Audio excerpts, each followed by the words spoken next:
Alors maintenant, nous allons voir les observers, ou bien ce qu'on appelle les observateurs. Alors en fait, c'est quoi un observateur? C'est un objet où on met des données. D'accord? C'est comme si il s'agit d'un canal où on met les données. D'accord? Et aussi, il y a des consommateurs de données. Hein? Donc il y a des producteurs de données, il y a aussi des consommateurs de données. Donc en fait, euh, vous faites l'analogie avec un canal qui possède deux côtés, ou bien une queue et une tête. On met les données dans la queue et on les récupère dans la tête. Donc pour faire cela, je vais tout d'abord commencer par créer un nouveau composant que je vais le nommer euh, observer. Pardon, c'est ng tout d'abord, ngGC pour créer un composant ob observer test. D'accord, observer test. Et voilà, je vais maintenant créer un observer. Alors, avant de commencer la saisie ou bien l'écriture du programme, il y a déjà un observer qui est déjà écrit. Vous pouvez le voir ici. Voilà, c'est ça. Alors, vous pouvez voir que le code est compliqué un petit peu, mais quand même, je vais l'expliquer pas à pas. Alors, je peux fermer et j'ouvre Observer Test. D'accord? J'ouvre le fichier TypeScript. Et donc, la première des choses à faire, c'est de déclarer un observer comme attribut. Donc, je vais écrire ici observe. C'est pas observer, mais c'est observable. D'accord? C'est observable. Ce qu'on appelle observable. Donc, observable.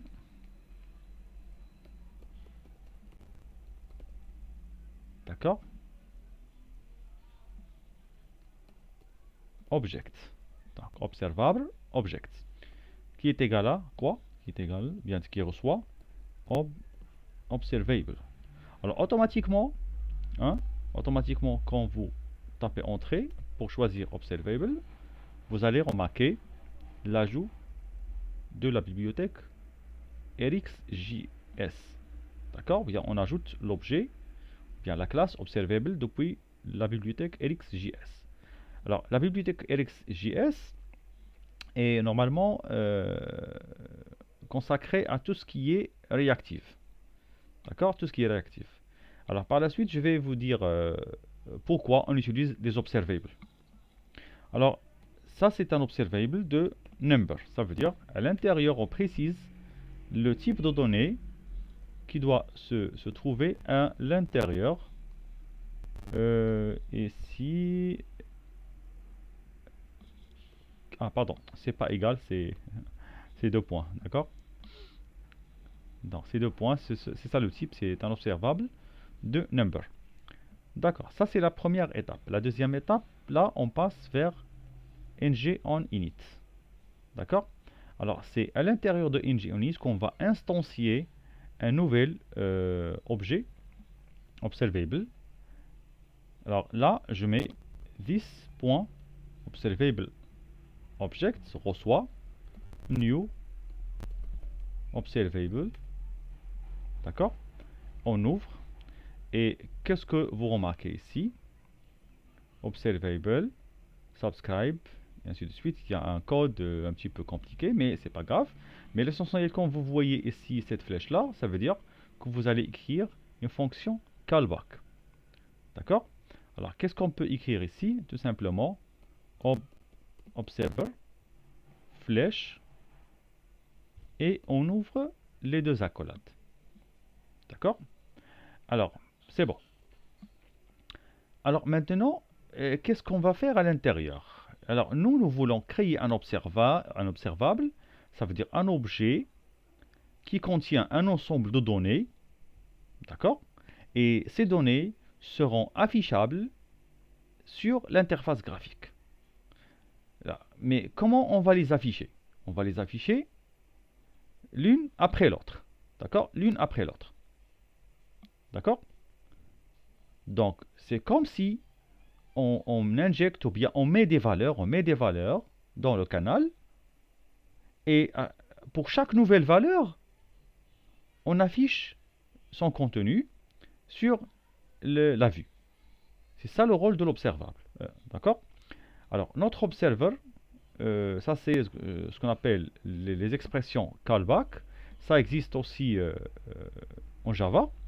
Alors, ça c'est comme s'il s'agit d'une fonction. L'observer, c'est le paramètre. D'accord?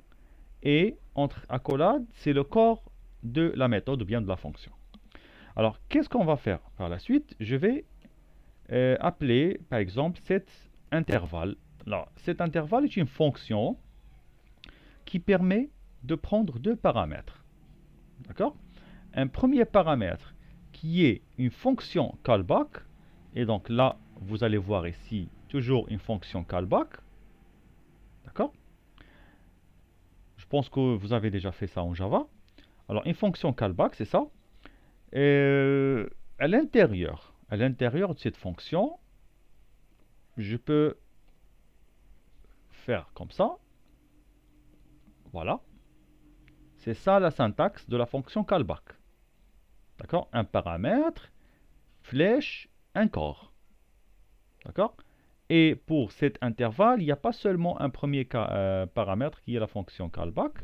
Il y a aussi un deuxième paramètre, comme vous voyez, c'est le timeout. D'accord? Voilà. Alors, qu'est-ce que vous remarquez ici? Virgule, ms, number. Alors, ms, ça veut dire millisecondes. D'accord? Et là, je vais écrire le nombre de millisecondes pour le déclenchement de l'événement qui va se trouver à l'intérieur. Alors, à l'intérieur, là, qu'est-ce qu'il faut écrire? Nouvelle arrivée. Alors, je répète. Alors, à l'intérieur, ici, qu'est-ce qu'on doit écrire? C'est ça, c'est là où on doit écrire un traitement qui va être fait à chaque 1000 millisecondes. D'accord? Et ce traitement va faire quoi? Va mettre une donnée dans notre observable. Donc, qu'est-ce qu'on doit écrire? Dans le traitement, on doit tout simplement faire comme ça. Donc, on peut appeler observer.next. Alors, que signifie next? Next veut dire donner une nouvelle valeur, ou bien mettre une nouvelle valeur dans notre observable. D'accord? Encore un nouveau. Donc je répète ici, j'ai créé un nouvel observable, ici, j'ai déclaré un nouvel observable de nombre. Donc à l'intérieur de cet observable, on ne voit à l'intérieur que des nombres, puisqu'on a déclaré ici un observable de nombre. Aussi, là, j'instanciais un nouvel observable, et à l'intérieur, si vous voyez comme ça, toujours, j'ai dit qu'on voyait la flèche, toujours, on écrit quoi? On écrit une fonction callback. Alors, la syntaxe de la fonction callback est connue. Donc, on écrit le paramètre, on peut le mettre en parenthèse, aucun problème. Flèche, deux accolades. Voilà. L'accolade ouvrante et l'accolade fermante. Et donc, à l'intérieur, je fais quoi? Je fais un traitement. Alors, ce traitement, son rôle, c'est quoi en fait? Son rôle, c'est de mettre des valeurs dans notre observable. Alors, mais comment on peut mettre les valeurs dans notre observable? C'est toujours avec observer.next. Alors, observer.next.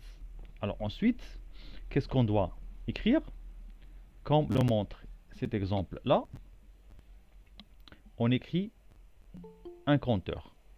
Et bien sûr, là, on va déclarer un nouvel objet que l'on va appeler par la suite compteur. D'accord?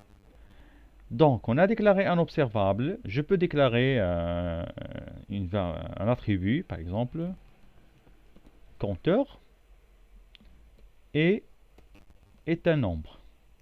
Voilà. Donc, observer.next, je répète, signifie quoi? Signifie qu'on va mettre une valeur dans l'observable. Et c'est quoi cette valeur? C'est ça, c'est la valeur du compteur. D'accord? Mais bien sûr, notre compteur doit être initialisé par 0. Donc c'est pour cela, je peux mettre ici 10, compteur reçoit 0. Alors nous voulons afficher un compteur sur l'écran. Ça veut dire un compteur qui affiche 1, 2, 3, 4 à chaque seconde. D'accord? Donc chaque seconde, il écrit quelque chose. Donc, je répète, j'initialise le compteur, j'instancie avec ce code-là l'observable qui s'appelle observable object. Je mets une fonction callback qui prend un paramètre qui est un paramètre qui s'appelle observer. C'est lui l'observateur. Hein? Et c'est l'observateur qui nous aide à introduire dans notre observable une nouvelle valeur de compteur. Mais bien sûr, après avoir donné la nouvelle valeur, pourquoi ne pas incrémenter la valeur de l'observable? D'accord? Alors, c'est bon. Donc, c'est parfait. On a créé maintenant l'observable. Maintenant, on passe à l'utilisation de l'observable. On va voir comment utiliser notre observable. Alors, je peux retourner à la ligne. D'accord? Et là, je vais déclarer, par exemple, un nouvel objet. Ops, par exemple. Ops, je vais le déclarer, ou bien je vais mettre étant il a un contenu JSON, ou bien je peux mettre comme ça. Non, ça marche pas. Deux points. Alors, je peux voir ici. Alors, pardon, j'ai oublié let. Hein. C'est ça. Alors là, vous pouvez utiliser let. Comme vous pouvez utiliser var. D'accord? Ou bien const. La différence entre ces trois, c'est qu'avec const, la variable sera en lecture seule. Bien sûr, après la première affectation, il ne sera jamais modifié. Encore une autre chose, une autre caractéristique de const, c'est que la variable ne sera connue qu'à l'intérieur du bloc. Et quand je dis bloc, c'est à l'intérieur des accolades où il existe. D'accord? Par contre, let, c'est comme const. Il est connu à l'intérieur des accolades où il est déclaré. Mais n'est pas en lecture seule. Donc on peut modifier la valeur à chaque moment. Pour var, il a une portée un peu plus étendue par rapport à let et à const. Alors var ne sera pas seulement connu à l'intérieur du bloc où il existe, et quand je dis bloc, ça veut dire entre accolades où il existe, mais il est connu à l'intérieur de la fonction ou bien à la méthode où il existe. D'accord? Donc, il suffit de mettre seulement let, hein, puisqu'on ne va pas utiliser let dans d'autres, pardon, ops dans d'autres blocs. D'accord? Alors, qu'est-ce qu'on doit mettre ici? Voilà, regardez. Alors ici, on a déclaré un objet. Et on met quoi? Next data. Et ça, c'est une fonction callback toujours. C'est comme si là, next, ça veut dire c'est comme si on déclare une fonction où on donne la donnée et elle fait ce traitement. D'accord?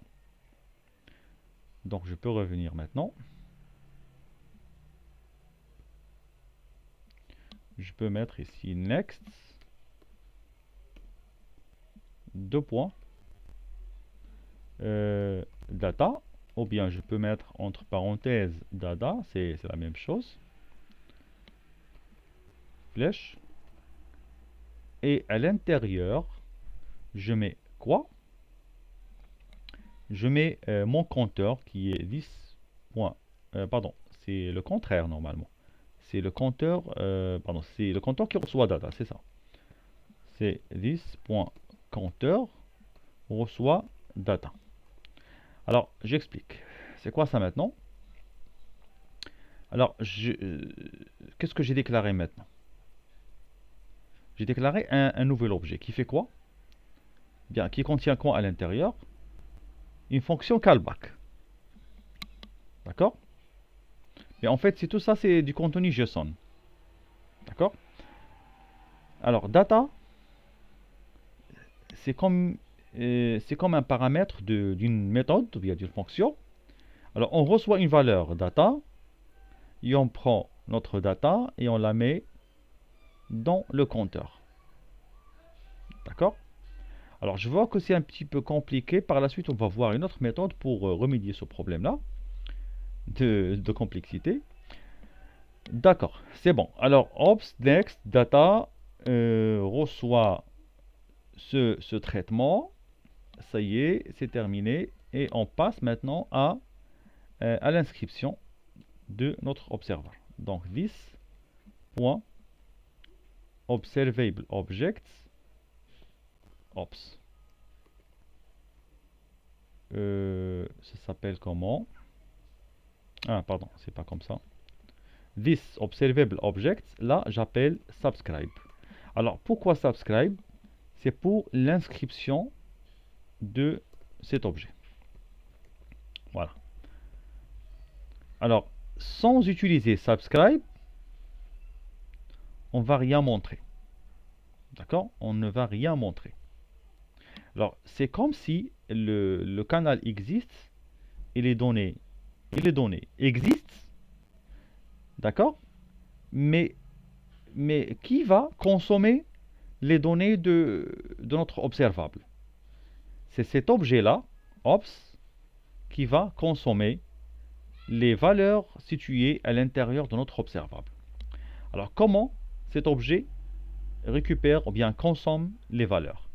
C'est à l'aide de la méthode next ici, qui prend un paramètre data, qui prend data et qui l'affecte au compteur. D'accord? Par la suite, on va enlever tout ça. D'accord? Alors, je teste tout d'abord. Alors, pour tester, nous avons un objet, bien un composant qui s'appelle Observer Test. Alors, je vais tout d'abord aller voir comment ça s'écrit, comment on écrit le nom de sélecteur. Voilà, c'est ça. Et on va aller vers maintenant la page de départ, App Components, ou bien App Components HTML. Et à la place d'écrire App Composant 1, j'écris à sa place App Observer Test. D'accord? Voilà, je teste maintenant. Local avec le... Ah, il a dit quoi? Erreur, can't find module VM or its corresponding type declaration. Ok, donc il y a peut-être un petit problème au niveau de déclaration. Sinon, on peut redémarrer.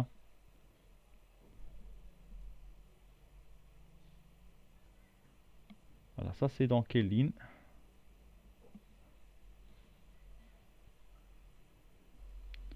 D'accord? Alors, on a redémarré seulement, on a recompilé et tout a été bien marché. Alors, qu'est-ce qu'il a écrit? observer test works. Et moi, je ne veux plus afficher ça. Donc, je dois revenir vers mon observer ou bien vers observer tests HTML. Voilà. Et je modifie ça. Alors, j'affiche quoi maintenant? J'affiche le compteur. Voilà. Et qu'est-ce que je peux voir maintenant? 2, 3, 4.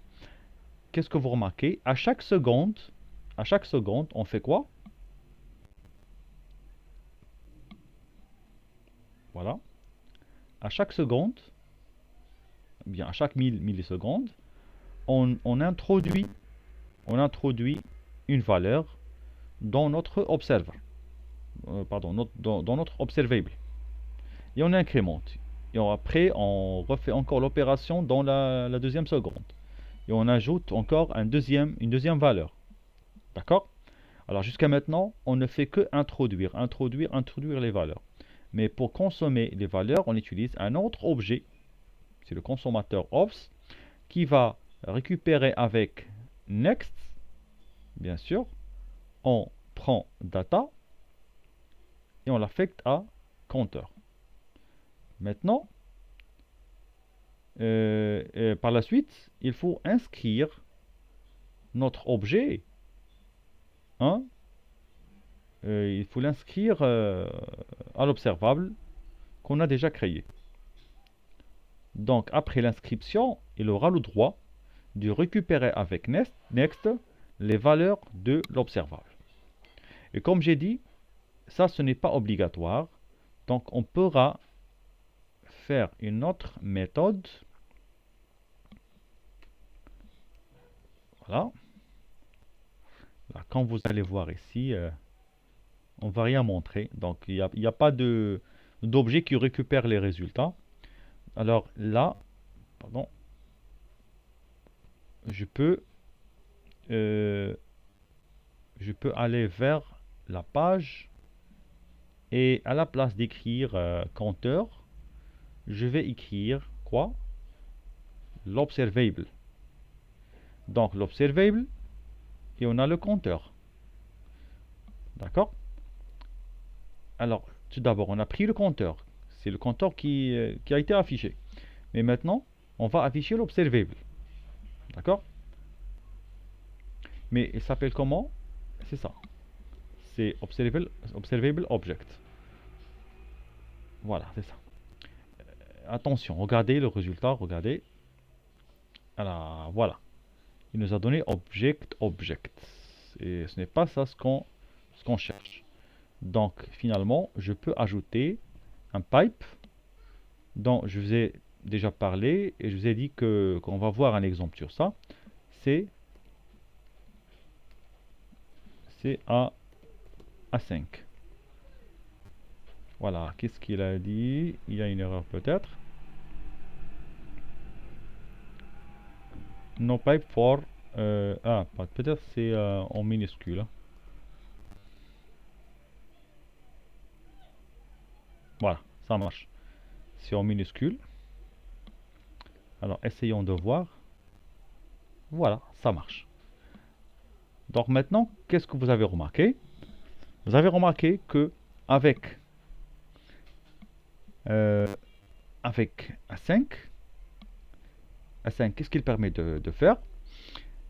À chaque fois qu'on a une nouvelle valeur dans notre observable, il sera récupéré d'une façon asynchrone. D'accord? Je répète. À chaque fois qu'on a une nouvelle valeur introduite dans notre observable, elle sera récupérée par le pipe async d'une façon asynchrone. Alors supposons maintenant qu'il y a une application backend où on ajoute, on supprime, on modifie les données, une application front-end. Et si vous voulez à chaque fois récupérer les nouvelles personnes ajoutées ou bien les nouvelles personnes modifiées, donc on peut utiliser la notion d'observable pour visualiser toutes les modifications apportées au niveau de l'application back-end dans l'application front-end. Donc l'observable, maintenant, c'est quoi leur rôle? C'est d'observer d'observer un canal et d'observer toute modification apportée et surtout l'ajout de nouveaux éléments et on les récupère avec le pipe A5. D'accord? Voilà, c'est tout pour cette vidéo. On se verra dans la vidéo prochaine.